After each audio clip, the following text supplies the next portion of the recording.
수연아, 그거 아니야. 그거 먹지 마, 먹지 마, 먹지 마. 자, 오랜만에 지구과학 2 공부를 해보겠습니다. 새로운 단원에 들어가서 대기의 운동과 순환에 이제 시작이 됐는데, 대기의 운동과 대기의 순환, 이거를 따로 생각한다는 뜻이겠죠. 단원명에서 보니까. 그럼 이제 잊을만 하면 생각나는 평가 기준을 봅시다. 교육과정상에서는 첫 번째, 단열 변화의 과정을 이해하고 건조 단열 변화랑 수분 단열 변화의 차이점을 설명해라 라고 했습니다. 여기서 말하는 것들은 대기 운동에 관한 건데요. 일단 크게 본다면 자, 대기 운동과 순환 단원에서 우리는 하나, 둘, 셋, 넷, 다섯, 여섯 이렇게 쭉 6가지의 평가 성취 기준을 습득을 해야 되는데, 이것을 이제 운동과 순환으로 나눠 본다면 첫 번째 2개는 운동, 여기도 대기의 상태와 안정도 이런 것들을 가지고 이제 대기의 운동, 공기 덩어리의 운동을 설명을 하려는 성취 기준입니다.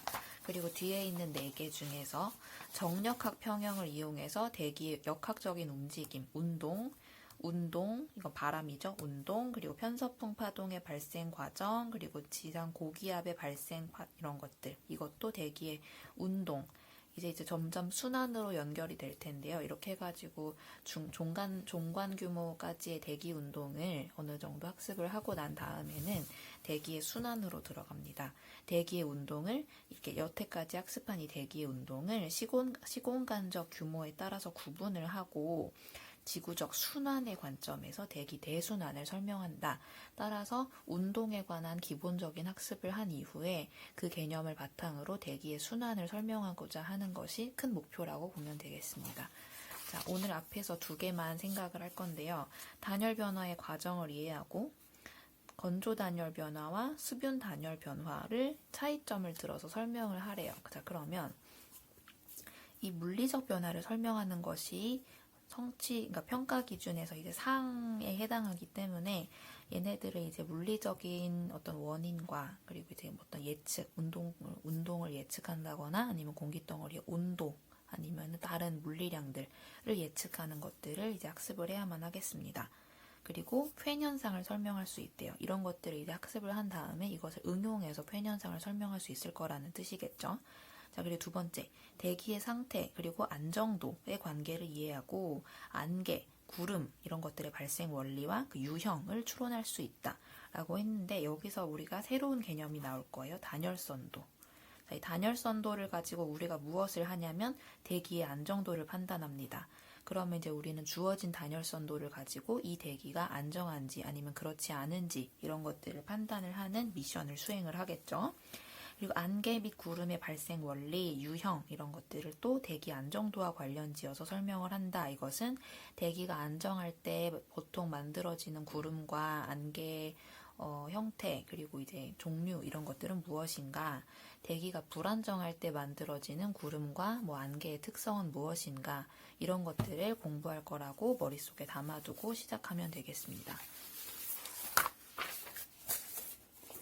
그래서 단열 변화, 대기 안정도라는 6단원의 큰 단원에서 단열 변화부터 얘기를 할 겁니다.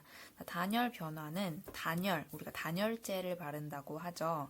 외부와의 열 교환을 차단해 버려요. 그러니까 외부에서 들어오는 열도 없고 나에게서 뺏겨 나가는 열도 없다. 이것을 단열 상태라고 하는데, 이렇게 공기 덩어리가 외부와의 열 교환 없이 단열 상태로 주위 기압 변화에 의한 부피 변화로 인해 공기덩어리 내부의 온도가 변하는 현상입니다. 자, 키워드를 잡으면, 자, 외부와의 열교환은 없이, 이것은 이제 기본적인 가정이고요.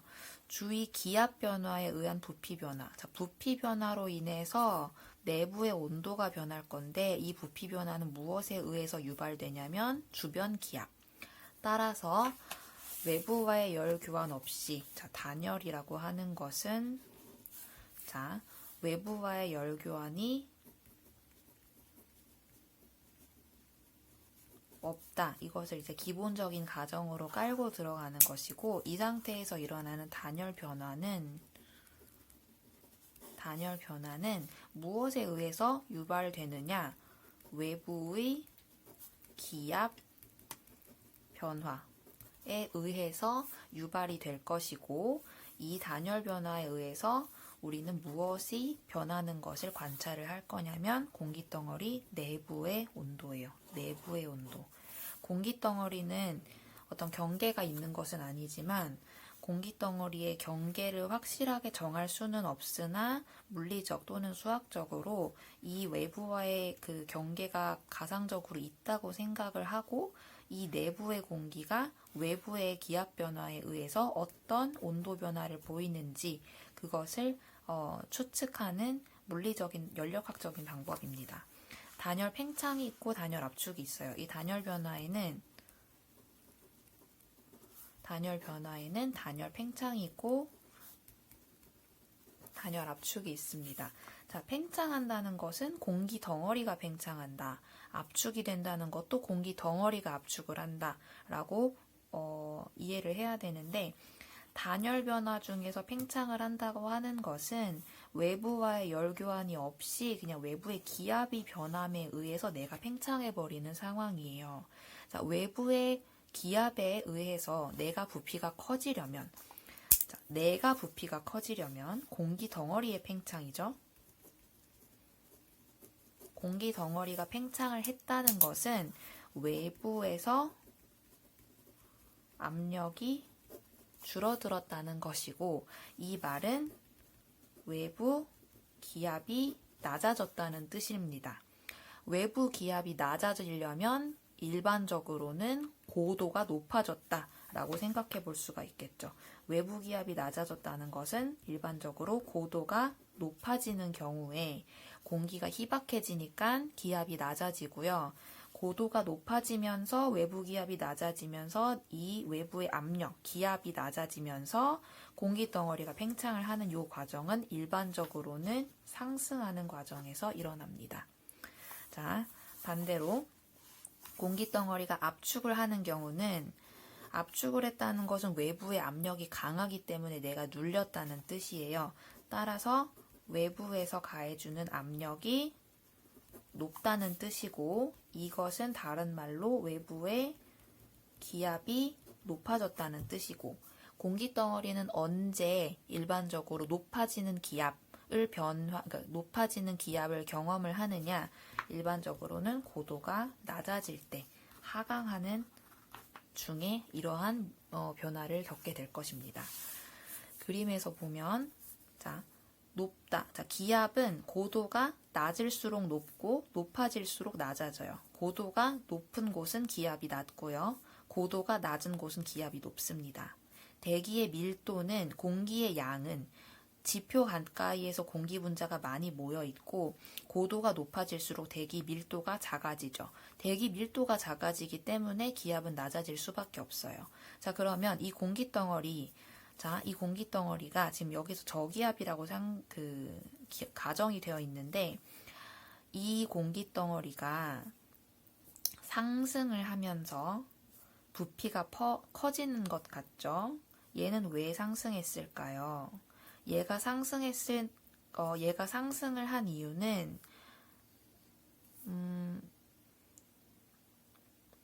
여러 가지가 있을 수가 있어. 강제적으로 상승을 했을 수도 있고, 아니면 이 지역에만 갑자기 막 뜨겁게 가열이 돼서 상승을 했을 수도 있고, 아니면은 주변에서 공기가 몰려 들어와서 그랬을 수도 있고, 근데 여기는 저기압이니까 원인은 빼고요. 어떤 여러 가지 어떤 가능한 원인에 의해서 공기덩어리는 상승을 하는데, 이 공기덩어리가 상승을 하는 동안 주변 기압은 낮아질 것이고요. 기압이 낮아지면 주변에서 누르는 힘이 작아지니까 공기덩어리는 더 부피가 커질 수가 있어. 그럼 공기덩어리의 부피가 커지면서 이 부피가 커지는데 필요한 에너지가 있을 거죠. 이 공기 덩어리가 원래 가지고 있던 에너지가 있었는데 자기 부피를 키우느라 그 에너지의 일부를 사용을 해버리고 그렇게 되면은 그 내부의 온도는 떨어지게 됩니다. 이것을 단열 팽창에 의한 기온 감소라고 하죠. 기온 하강이라고 해야 되겠다. 자, 주변 기압이 낮아진 경우에 공기 덩어리가 부피 팽창을 하면서 단열적으로 기온이 떨어지는 경우를 왼쪽에 표시를 해놨고요.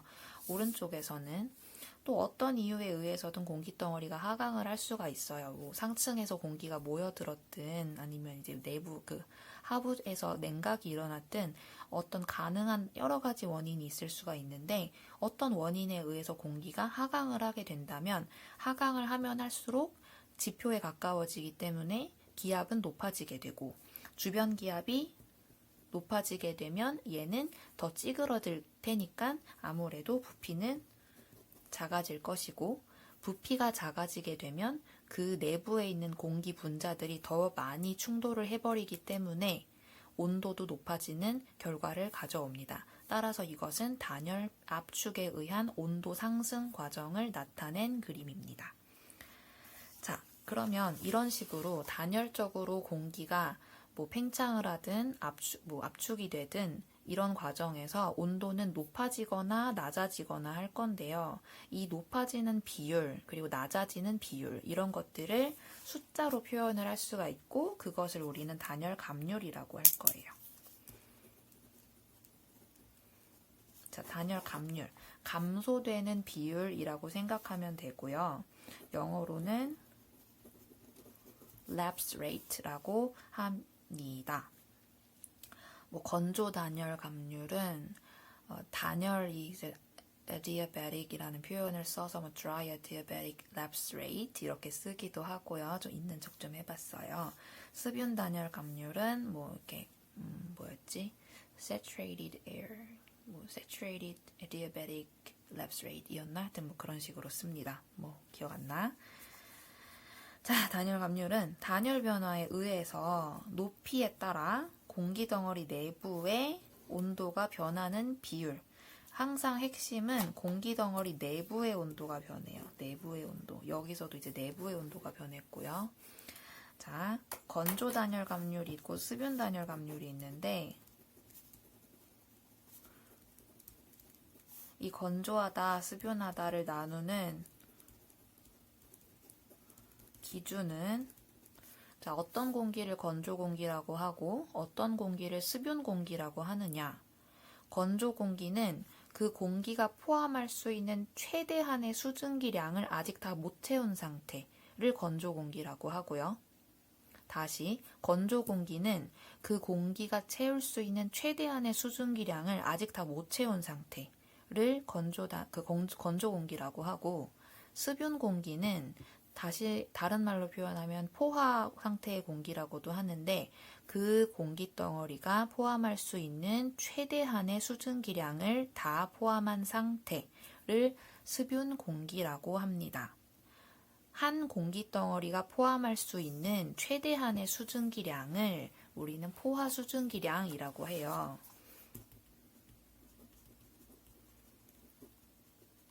자, 이 포화 수증기량이라고 하는 개념은 기억이 안 날 수 있으나 우리는 중학교 때도 배웠습니다.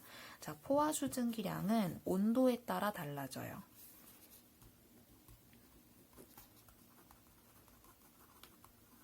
자, 온도에 따라 달라지는데 온도가 높을수록 포화 수증기량이 크고 온도가 낮을수록 포화 수증기량이 작습니다. 수증기량을 측정하기 위한 기법으로 우리는 기압을 측정을 하죠. 그래서 포화 수증기량이 높으면 자연스럽게 무엇도 같이 높아지냐면 포화 수증기 압도 상승하게 되는데 우리는 기압계를 가지고 이 압을 측정해서 포화 수증기량이 많다, 적다를 판단하게 돼요. 이 포화 수증기 압, 포화 수증기량 이것은 온도에 따라 정해진 값이고요. 이 정해진 값에 대해서 현재 이 공기 덩어리가 가지고 있는 수증기의 양을 비교를 해서 현재 수증기가 가지고 있는 현재 공기 덩어리가 가지고 있는 수증기의 양이 이 포화 수증기 압보다 작으면 공기가 건조하다라고 얘기를 하고요. 이 포화 수증기 압 값보다 실제 가지고 있는 수증기량이 같거나 많을 수도 있어요, 가끔은. 그러면은 우리는 포화 상태, 습윤 공기라고 얘기를 합니다. 자, 건조 단열 갑률은 불포화 상태인 공기 덩어리, 다시 말해서 드라이 에어, 건조 공기예요. 이 공기가 단열적으로 변화할 때의 온도 변화율이다 라고 했는데 굉장히 중요한 개념이고요. 불포화 상태인 공기 덩어리가 상승하면서 팽창하면, 자, 고도가 높아지니까 기압이 낮아지고 주변 기압이 낮아지니까 나는 팽창하겠죠. 1km마다 기온이 보통은 한 10도씨씩 낮아지는데요. 반대로 공기덩어리가 하강을 하면서 압축이 되면 1km 내려올 때마다 공기덩어리의 기온이 10도씨 정도씩 높아진다고 합니다. 따라서 평균적으로 1km당 10도씨의 변화를 보이고 이것을 우리는 건조 단열 갑률이라고 해요. 건조 단열 갑률 값은 10도씨 per km 값으로 정해져 있습니다. 이 건조 단열 갑률, 건조한 상태의 공기가 왜 단열적으로 움직일 때 온도가 높아지고 낮아지느냐.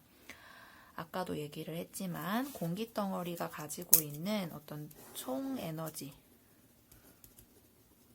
이 공기 덩어리가 가지고 있는 총 에너지, 토탈 에너지는요, 그 내부에서 자기가 가지고 있는 어떤 형태를 유지하는 데도 사용이 되고요. 온도 변화에 의해서도 이제 변화가 될 수 있겠지. 자, 만약에 이 공기덩어리가 팽창을 하면서 이 전체 얘가 가지고 있는 에너지를 사용을 하게 되면 이거는 일정한데, 그러니까 뭐라 그럴까?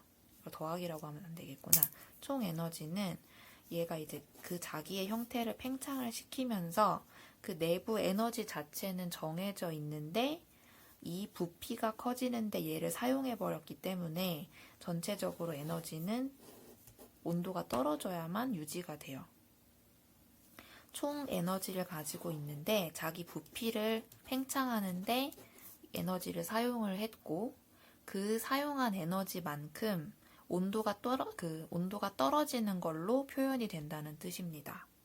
자, 그러면 이 비율이 팽창을 할 때도 어느 정도 일정하게, 그리고 압축이 될 때도 어느 정도 일정하게 이 비율이 10도씨 per km라고 하는 것이고요. 자, 습윤 단열 갑률 같은 경우에는 포화 상태, 이번엔 포화 상태인 공기 덩어리가 단열 변화할 때의 온도 변화율인데 이 포화 상태인 공기 덩어리는 내부에 수증기를 많이 가지고 있고 이 수증기는 조금만 온도가 변하더라도 조금만 차가워지면 응결할 것이고 조금만 온도가 높아지면 증발해 버리겠죠. 따라서 지금 딱 그 어떤 결정선상에 놓여져 있는 상태라고 본다면 이 불포화 상태의 공기는 단열적으로 상승해서 부피가 팽창하면서 온도가 떨어지면 온도가 떨어진 만큼 얘가 포함할 수 있는 수증기 양은 적어지고 원래 가지고 있던 수증기와 지금 현재 가질 수 있는 수증기의 양이 차이가 나기 때문에 그만큼이 응결이 될 것이에요. 그러면 응결이 되면서 응결열?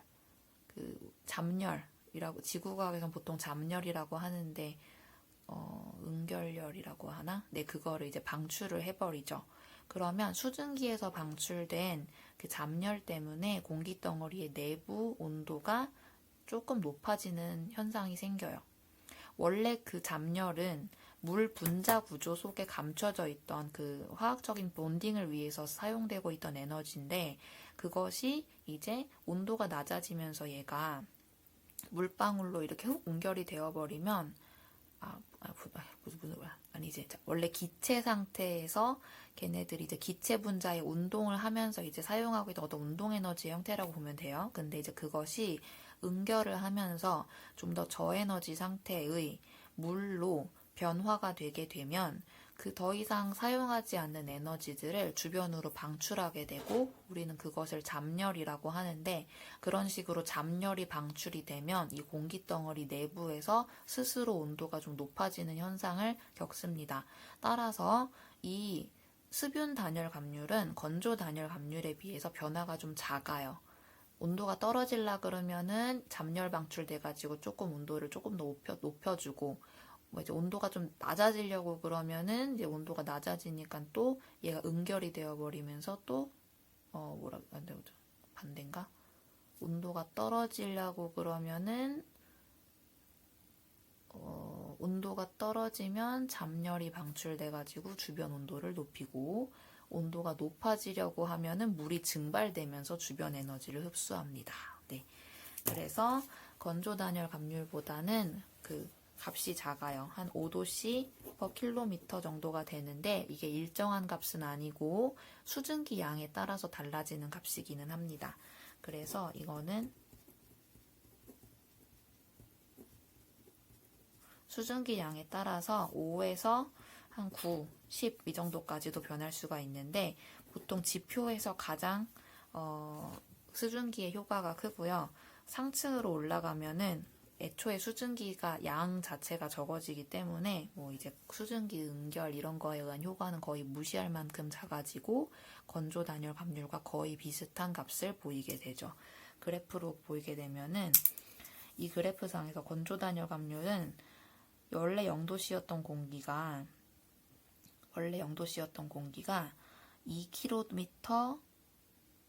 2km 고도까지 올라가면 10도 마이너스 20도까지 떨어져요. 자, 원래 10도씨였던 공기 덩어리가 1km 올라가면 0도가 되고, 2km 올라가면 마이너스 10도가 되고, 3km 올라가면 마이너스 20도가 됩니다. 이런 비율이 건조 단열이고요. 이 습윤 단열은 이 그래프의 기울기가 좀 더 서 있죠.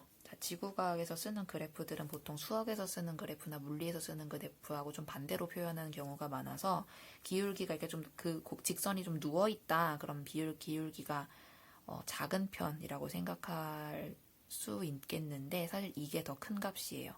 이게 더 작은 값인 경우가 많아요. 왜냐하면 x축과 y축이 이제 바뀌어 있기 때문이에요. 습윤 단열 감률은 10도였던 공기가 10도였던 공기가 1km 올라가면은 5도가 돼요. 마이너스 5도 떨어졌고, 이 5도였던 공기가 또 1km 더 올라가면은 0도가 됩니다. 따라서 이런 식으로 고도가 1km 상승할 때마다 5도씩 감소하고 있다. 이것이 습윤 단열선, 습윤 단열 감률이고요. 그래프상에서 좀 더 직선, 이 습윤 단열선은 건조 단열선보다 서 있는 편이다. 90도에 가깝다. 하지만 이제 얘가 고도가 많이 높아지게 되면은 이렇게 가다가 이런 식으로 변합니다. 에이씨, 이런 식으로 변해요. 펜이 안 나오네. 이런 식으로 변해요. 습윤 단열선은.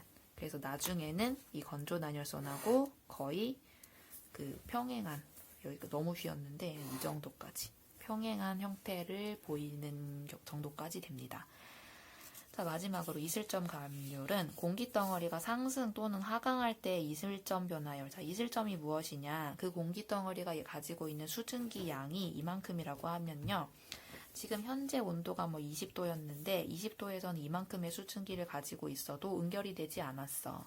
근데 얘가 온도가 10도씨로 떨어지게 되면은 이만큼 가지고 있던 수증기를 얘가 이제 포화 상태가 돼버리는 거예요. 따라서 이슬점이라고 하는 것은 얘가 원래 수증기를 얼마나 가지고 있느냐에 따라서 결정되는 값입니다. 20도에서는 괜찮았는데 10도씨에서는 안 괜찮을 수가 있어요. 얘가 가지고 있었던 수증기의 양이. 자, 불포화 상태인 공기의 이슬점 감률은 약 2도씨 per 킬로미터이다. 이것은 무슨 뜻이냐면, 불포화 상태인 공기는 현재 자기가 가지고 있는 수증기량이 포화 수증기량보다 작습니다. 자, 불포화 상태의 공기는 얘가 현재 가지고 있는 수증기의 양이 포화 수증기압보다 작은 편이에요. 그래서 얘가 상승을 하면서 팽창을 하든 아니면 이제 하강을 하면서 압축이 되든 간에 이 수증기가 아직까지는 포화 상태에 이르지 않았기 때문에 그 건조 공기 분자들하고 같이 이제 기체 상태로 고려를 해줄 수가 있고요. 이 이슬점 감률 자체가 수증기량이 변하지 않는데도 응결이나 증발 같은 게 일어나지 않아서 수증기량이 변하지 않는다면 이슬점은 일정해야 되거든요. 그런데 수증기량이 변하지 않음에도 이슬점이 이렇게 2도씨씩 변한다는 것은 그 공기덩어리의 부피가 커지면서 그 수증기 분자에 의한 충돌 횟수 같은 것이 감소한다. 이런 이유로 설명할 수 있습니다. 공기덩어리가 팽창하면 같은 양의 수증기여도 띄엄띄엄 때릴 것이고 공기가 부피가 작아지면 같은 양의 수증기도 더 많이 벽면을 때릴 수 있으니까요. 따라서 2도씨/km라고 하는 이 이슬점 감률은 수증기량이 변해서라기보다는 그 공기덩어리가 부피가 작아지고 또는 커지고 이런 영향으로 주어지는 값이라고 생각하면 됩니다. 자, 여기까지 하고요. 공기덩어리가 1번 확인 문제에서 공기덩어리가 단열적으로 상승하면 주변 기압이 낮아질 것이고 부피가 그러면 커지겠죠. 부피가 증가하고 내부 에너지는 그 부피를 크게 하는데 사용했기 때문에 내부 에너지가 하강하면서 온도는 낮아진다. 라고 쓰면 됩니다. 자, 습윤 단열 감률이 건조 단열 감률보다 작은 까닭은 수증기가 응결하면서 방출하는 열 때문이다. 잡열이죠. latent heat라고 합니다. 자, 불포화 상태인 공기의 이슬점 감률은 약 2도씨/km이고 포화 상태인 공기의 이슬점 감률은 약 5도씨/km이다. 포화 상태인 공기에서는 원래부터 그 포화 수증기압을 충족시키고 있기 때문에 이슬점이 그 습윤 단열 감률과 동일해져요. 뭐 이러나 저러나 포화 상태인 공기니까 그렇습니다. 자, 따라서 이렇게 해서 대기 안정도에서 첫 번째 단열 변화에서 그 가장 중요한 개념을 먼저 이야기를 해보았습니다. 이거 막 꼬질꼬질한 거 봐.